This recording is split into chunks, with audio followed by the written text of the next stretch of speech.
Welcome. If you're new to spinning, this is a video for you. I'm going to be talking about the 5 items that can help get you started. Are you ready? Why don't you join me now?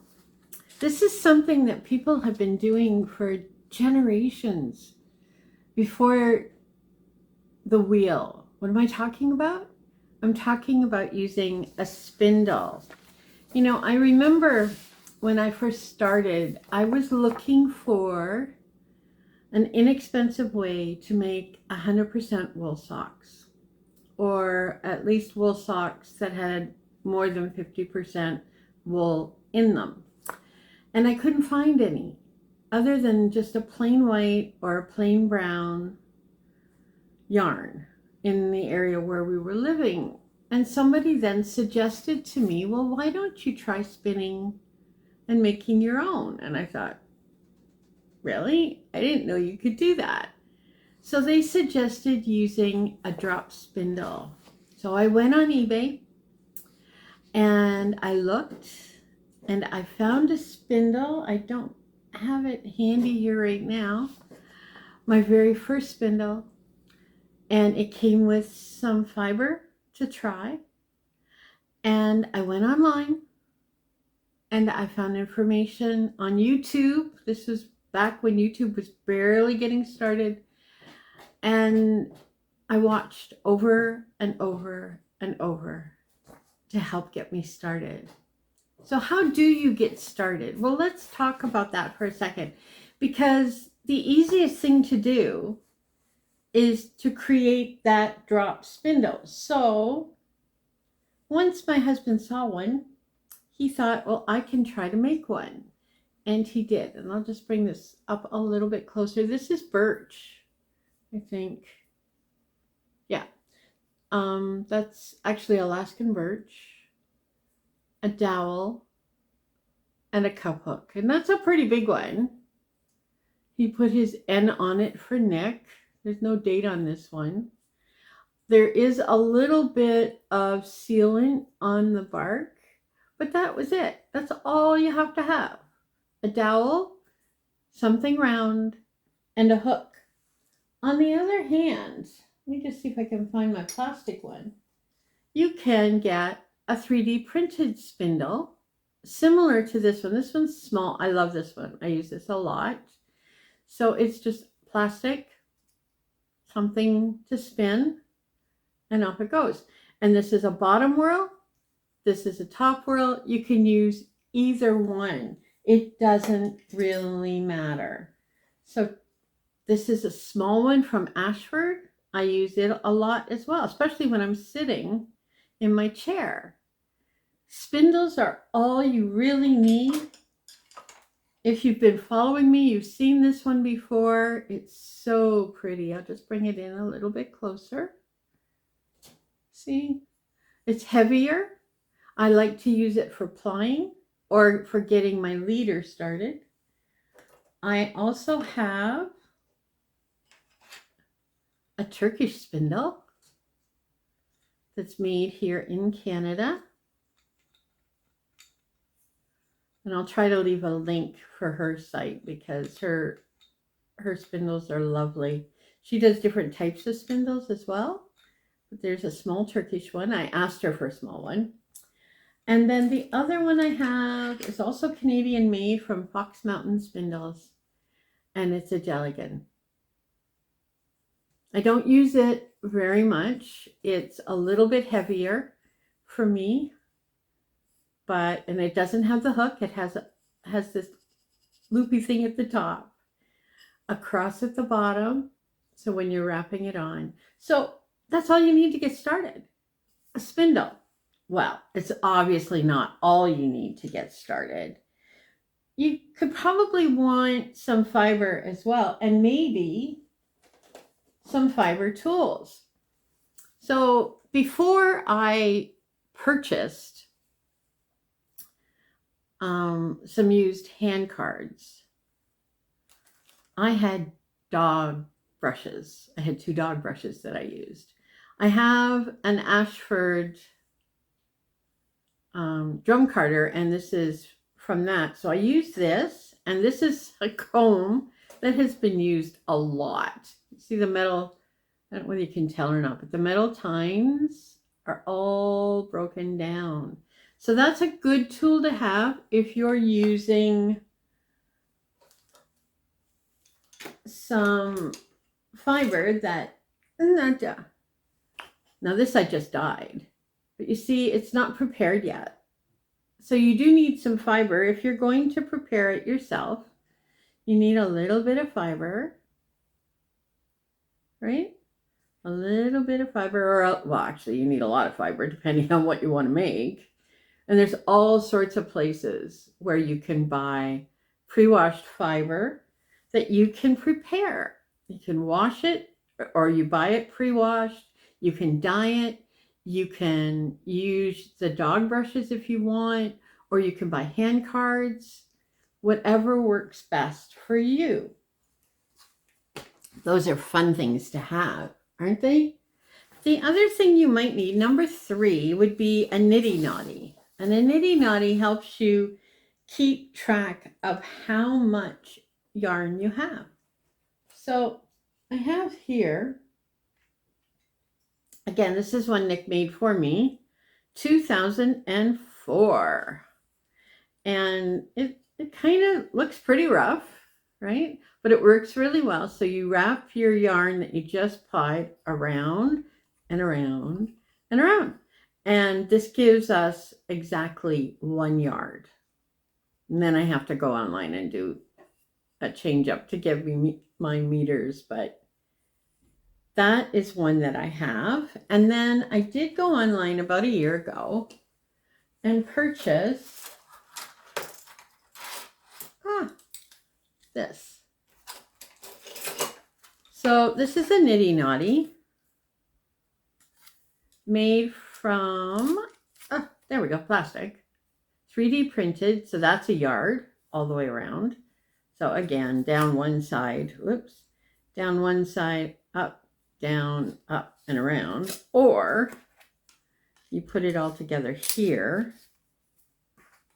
And I don't remember, I think it's a meter that it does, but I don't remember. There. So it just all comes together. So it's a 2-in-1. There you go.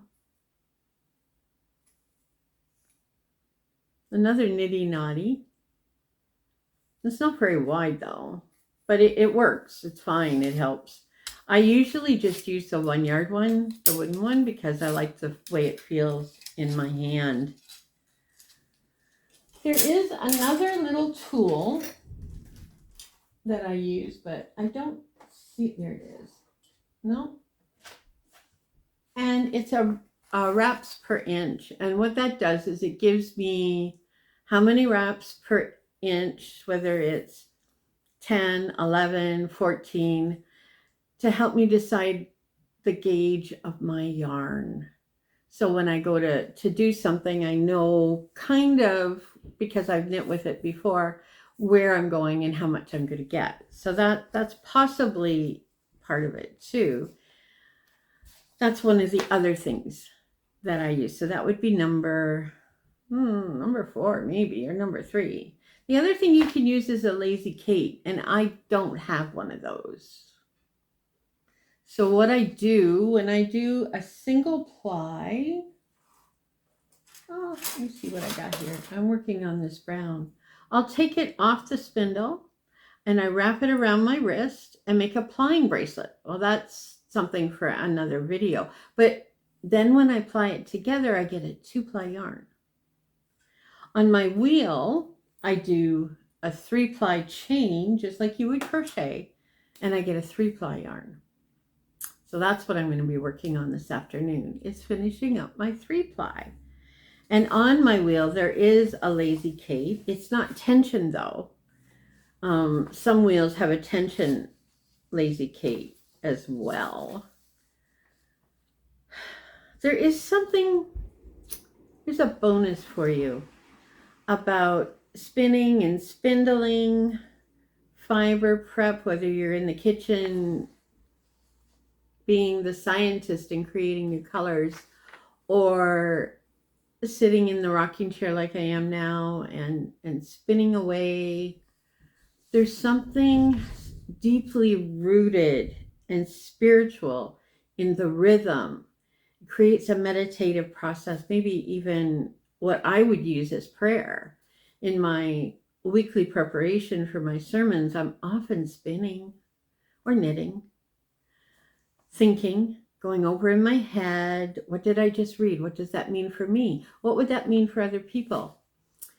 You can also use your spinning time spiritually just to connect with family. Pray for your family. Pray for your friends in the world. Lord knows the world needs a lot of prayer right now. But we don't rush the process. Like many things that I'm learning about in my life is learning how to slow down. And it doesn't all have to happen now. It doesn't all have to be finished right now. You know, we're all about this instant gratification. Well, it doesn't happen that way. With spinning, and especially with spindling, it takes a bit more time. The question came up many times when I was doing research years ago. Can you spin more on the wheel than on a spindle? Or do you spin more on the spindle than on the wheel? And the answer was varied. You can spin more on a wheel if you're sitting and you're working. But if you're spindling, you can spin when you're out in public. You can take it on your walk with you. You can move around and get some exercise when you're spindling. And that's kind of fun too, you know. So some days, if you're working with the spindle, you can get a lot more done because your spindle's going with you. When my husband was doing all the driving, I used to spindle in the car a lot.